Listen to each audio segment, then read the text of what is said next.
Students question number 4 कह रहा है कि what are the characteristic of particles of matter. देखिए कोई भी मैटर है, ठीक है ना। आप देखिए जैसे मोबाइल है, एक मैटर है, ठीक है ना। और ये ग्लास में देखिए वाटर है, ठीक है ना, ये भी मैटर है, आपको पता है। ये एयर है, ये भी क्या है, मैटर। क्या होता है, जिसमें मास होता है और जो स्पेस ऑक्यूपाई करता है, ये हमें पता है, ठीक है ना। कह रहा है कि ये जो मैटर है, कोई मैटर हम बना लेते हैं, मान लीजिए कि ये कोई वुडन बॉक्स है, ठीक है ना, ये लकड़ी का बना कोई बॉक्स है, ठीक है, या फिर ये एक सॉलिड ब्लॉक आप बोल दीजिए, वुड का क्या है, सॉलिड ब्लॉक है। तो ये देखिए बच्चों, ये बहुत सारे पार्टिकल्स, एक मैटर एक तरीके का है ना, और ये बहुत सारे पार्टिकल से मिलकर बना हुआ है। तो कह रहा है कि कोई भी मैटर है वो जिन भी पार्टिकल से मिलकर बना होता है, उनकी कैरेक्टरिस्टिक क्या होती है, उनकी विशेषताएं क्या होती है, किसकी कैरेक्टरिस्टिक ऑफ पार्टिकल्स। और पार्टिकल्स किसको बनाते हैं, मैटर को। कोई भी मैटर पार्टिकल से मिलकर बना है। बच्चों मैं आपको बता दूं कि केमिस्ट्री में ना पार्टिकल्स आप 3 तरीके के पढ़ेंगे, मैं आपको बता दूं आगे के लिए, ठीक है ना। आप पढ़ेंगे एटम्स, ठीक है ना, फिर आप पढ़ेंगे मॉलिक्यूल्स, ठीक है, और फिर आप पढ़ेंगे क्या, आयंस। तो याद रखिए पार्टिकल्स भी केमिस्ट्री में 3 तरीके के होते हैं, एटम्स, मॉलिक्यूल्स एंड आयंस। तो ये आप जाके आगे पढ़ेंगे, ठीक है ना, एटम्स एंड मॉलिक्यूल्स वाले चैप्टर में आप पढ़ेंगे। अभी के लिए थोड़ा बहुत हम आपको समझाते हैं। देखिए जैसे कि मान लीजिए बच्चों, हमने यहाँ पे हम वाटर का ही फॉर्म ले लेते हैं, ठीक है ना, वाटर का फॉर्म ले लेते हैं। एक हमने मैटर लिया, वाटर का एग्जांपल लिया, ठीक है ना।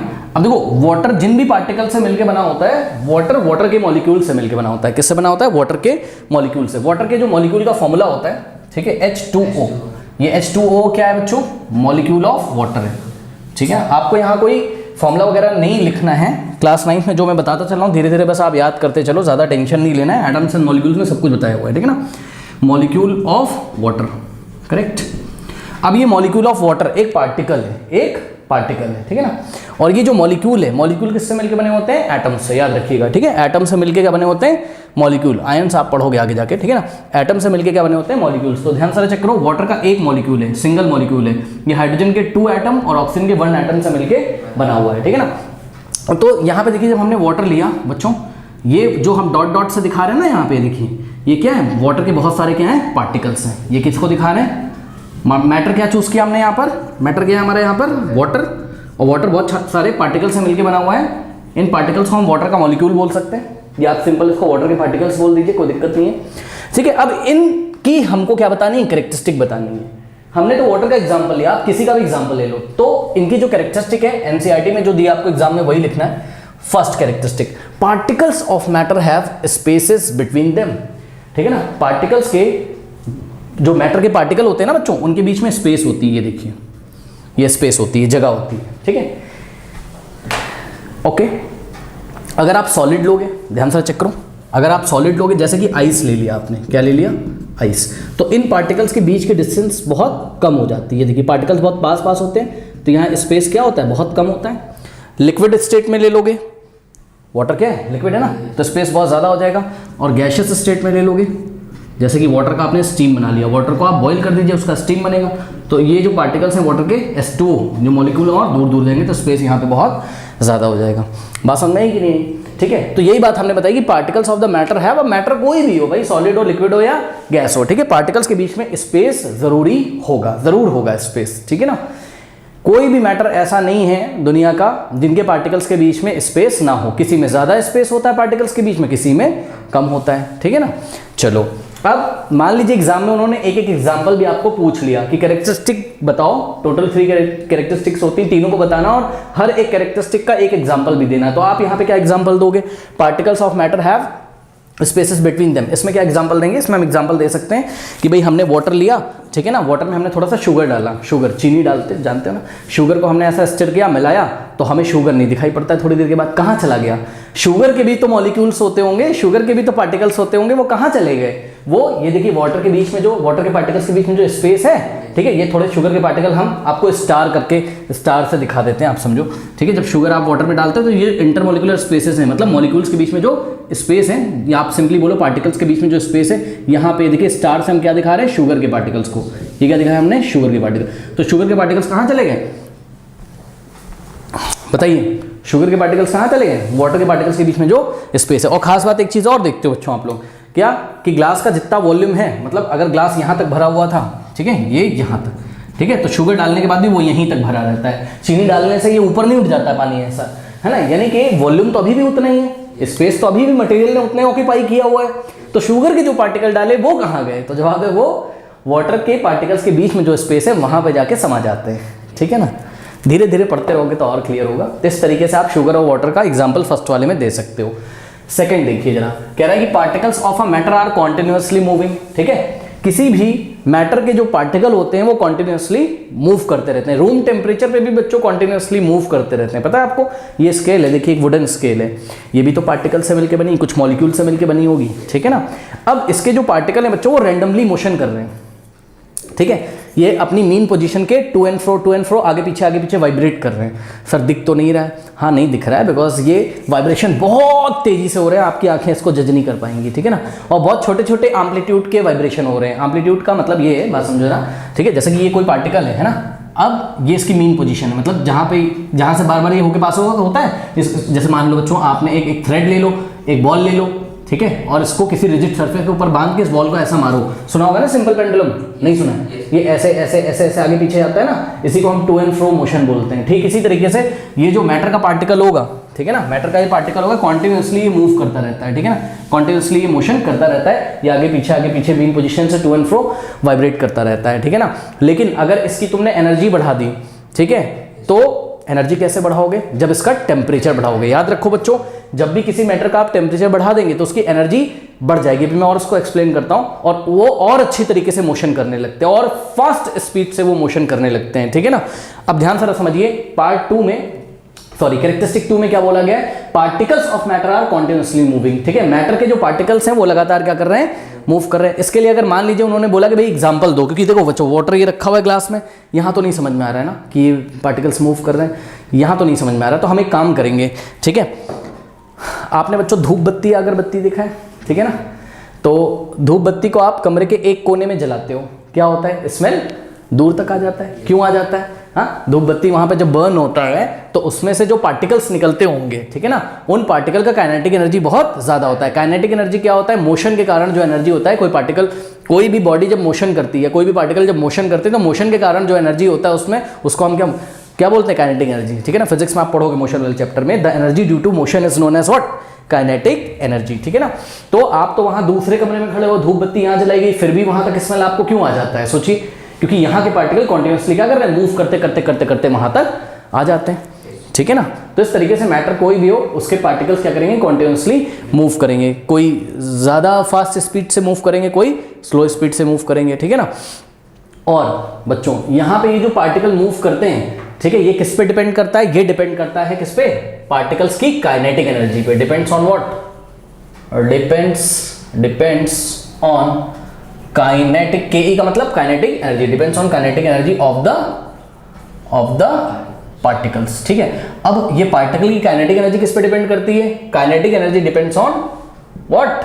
टेम्परेचर। अगर टेम्परेचर ज्यादा रखोगे तो काइनेटिक एनर्जी भी क्या हो जाएगी? जैसे कि एग्जांपल के तौर पे हम आपको बताएं बच्चों, पानी को ले लीजिए, ठीक है, वाटर को। आप जब चाय बनाते हो ना ऐसा, तो यहाँ पे वाटर लेते हो आप, यहाँ बर्नर से आपने हीट दिया। हीट क्या बताइए बच्चों?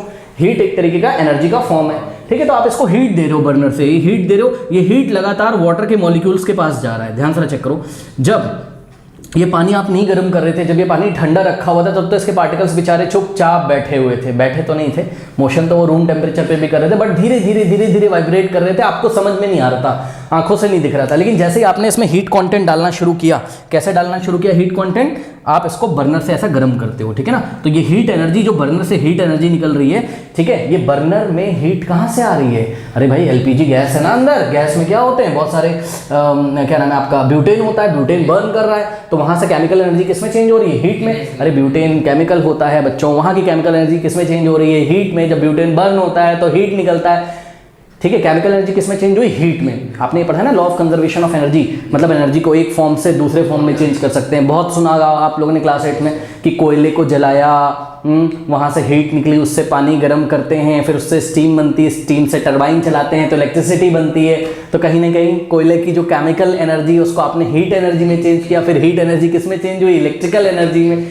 तो वही प्रोसेस है, एक एनर्जी को दूसरे फॉर्म में ट्रांसफॉर्म हो रही है। तो ध्यान से चेक करो, यहाँ पे बर्नर से जो हीट आ रही है, ये हीट एनर्जी किसको मिल गई बताइए? बर्नर में हीट एनर्जी कहाँ से आई? ब्यूटेन जो भरा हुआ था एलपीजी सिलेंडर में, ब्यूटेन केमिकल का नाम है बच्चों, ठीक है ना। तो वहाँ से केमिकल एनर्जी आई, वही बर्न होता है, वही जलता है, तभी तो ये हीट निकलती है। यानी कि केमिकल एनर्जी किस में चेंज हो रही है, मैं लिख दे रहा हूँ। सबसे पहले सीई, सी का मतलब केमिकल एनर्जी किस में चेंज हुई, हीट में। फिर ये हीट किसको मिल गई बताइए, वाटर के पार्टिकल्स को मिल गई, ठीक है ना। हम दूसरे शब्दों में क्या बोलते हैं, कॉमन भाषा में हम बोलते हैं वाटर का टेम्परेचर बढ़ गया। हम क्या बोलते हैं, हम बोलते हैं वाटर का टेम्परेचर क्या हो गया, बढ़ गया। वाटर का टेम्परेचर बढ़ने का ये मतलब है कि आप वाटर में हीट कंटेंट दे रहे हो उसको बच्चों, आप उसको हीट एनर्जी दे रहे हो। ध्यान से चेक करो, तो जब कहीं पे भी किसी भी मैटर में अगर आप हीट कंटेंट ऐड करोगे तो उसका टेम्परेचर बढ़ेगा, और वहीं पर अगर उस हीट कंटेंट उससे बाहर निकालोगे तो उसका टेम्परेचर घटेगा, ठीक है ना। बहरहाल हीट कंटेंट कैसे निकाला जाता है बताओ, वाटर ले लो और वाटर को रेफ्रिजरेटर में रख दो, ठंडा नहीं हो जाता है बताओ, हाँ, और आइस बन जाता है कि नहीं बन जाता है, ठीक है। उसका भी एग्जांपल अभी देंगे। अभी आप हीट कंटेंट पहले इसमें ऐड कर रहे हो। जब आप हीट कंटेंट ऐड कर रहे हो बच्चों, तो ये जो हीट एनर्जी है यही अब पार्टिकल्स की काइनेटिक एनर्जी को चेंज करना शुरू करती है। अब एक बात बताओ, पार्टिकल्स की काइनेटिक एनर्जी बढ़ेगी कि घटेगी, बताइए, दिमाग लगाइए। बढ़ेगी भाई, एनर्जी मिल रही है ना, तो यही हीट एनर्जी किस फॉर्म में चेंज आती है, काइनेटिक एनर्जी के फॉर्म में। और जिस भी पार्टिकल की काइनेटिक एनर्जी ज्यादा होगी बच्चों, उसकी स्पीड क्या हो जाएगी, बहुत ज्यादा हो जाएगी, ठीक है। अब ये तेजी से चलना शुरू करते हैं, बिकॉज आप लोगों को पता है कि फॉर्मूला क्या है काइनेटिक एनर्जी का। अगर आपको नहीं पता है तो मैं आपको बता दूं, फॉर्मूला है काइनेटिक एनर्जी का half mv square, 1/2 into mv square. 1/2 एक कांस्टेंट है, m क्या होता है, मास ऑफ द पार्टिकल, और v क्या होता है, speed of the particle. v क्या होता है, स्पीड ऑफ द पार्टिकल। याद रखिएगा, ये स्पीड कब बढ़ती है, तो जवाब है जब आप टेम्परेचर बढ़ाओगे तो ये स्पीड बढ़ जाती है। टेम्परेचर बढ़ाओगे तो v का वैल्यू बढ़ेगा, तो काइनेटिक एनर्जी भी क्या करेगा, बढ़ेगा। ये फॉर्मूला नहीं याद करना है, बस मैं आपको समझाने के लिए बता रहा हूँ, ठीक है ना। ओके, तो ध्यान से बच्चों चेक करो, इसकी काइनेटिक एनर्जी बहुत ज्यादा हो जाएगी और ये सरफेस को छोड़ के ऐसा बाहर निकल जाएगा, ठीक है। बर्तन को छोड़ के, बर्तन के सरफेस को छोड़ के ऐसा बाहर निकल जाएगा, ये अंदर से बाहर आ जाएगा। और अब आप देखते हो वाटर कौन से फॉर्म में आ जाता है, गैशियस फॉर्म में, ठीक है ना। इसी तरीके से अगर आप क्या करें, इन वाटर वेपर्स को कलेक्ट कर ले कहीं पर, उसको ठंडा करने की कोशिश करें। ठंडा कैसे करोगे, इस पे बाहर से ऐसा प्रेशर लगा दो और इसका टेम्परेचर डाउन कर दो। टेम्परेचर डाउन करने के लिए आपके पास कोई मशीन होना चाहिए, जो मशीन इसमें से हीट कंटेंट क्या करे, निकाल ले। हीट कंटेंट दे नहीं, हीट कंटेंट इससे निकाल ले। ऐसी कौन सी मशीन है, रेफ्रिजरेटर, ठीक है ना। रेफ्रिजरेटर में, चलो आपको स्टीम नहीं रखना है, आप वाटर रख लो। वाटर को आप रेफ्रिजरेटर में रखते हो, क्या होता है बताओ, वाटर को आप रेफ्रिजरेटर में रखते हो, क्या होता है बच्चों बताइए, रेफ्रिजरेटर से हीट कंटेंट बाहर निकाल लेता है। अगर हीट कंटेंट बाहर निकाल लेगा तो पार्टिकल्स की काइनेटिक एनर्जी कम हो जाएगी। हम क्या बोलते हैं कॉमन भाषा में, हम बोलते हैं ठंडा हो गया, यानी कि टेम्परेचर क्या हो गया, कम हो गया। ठंडा होना मीन्स व्हाट, आपने उसमें से हीट कंटेंट निकाल लिया। अगर हीट कंटेंट निकाल लिया तो पार्टिकल्स की हीट तो निकाल लिया आपने, हीट इसकी कम कर दी, तो आपकी काइनेटिक एनर्जी पार्टिकल्स की क्या हो जाएगी, कमी तो हो जाएगी।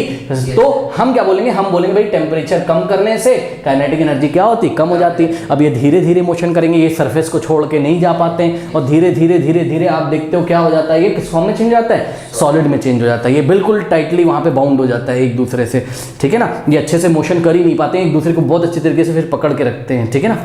बहरहाल अब देखिए, यही हमने पार्ट 2 में लिखा हुआ है कि particles of matter are continuously moving. Particles of matter are continuously moving, यानी कि रूम टेम्परेचर पे भी पार्टिकल मूव करते रहते हैं। कोई ज्यादा तेजी से मूव करते हैं, कोई कम तेजी से। ये डिपेंड करता है पार्टिकल के नेचर पे कि भाई कौन सा मैटर है वो, हाँ, और कौन सा स्टेट ऑफ मैटर है वो। जैसे वाटर ही ले लिया आपने, तो वाटर गैस स्टेट में है कि लिक्विड स्टेट में है कि सॉलिड स्टेट में। सॉलिड स्टेट में अगर होगा आइस के फॉर्म में वाटर, तो वहां पे पार्टिकल का मोशन धीरे धीरे होगा। लिक्विड में और तेजी से होगा मोशन, और गैसेस में बहुत तेजी से होगा मोशन, ठीक है ना।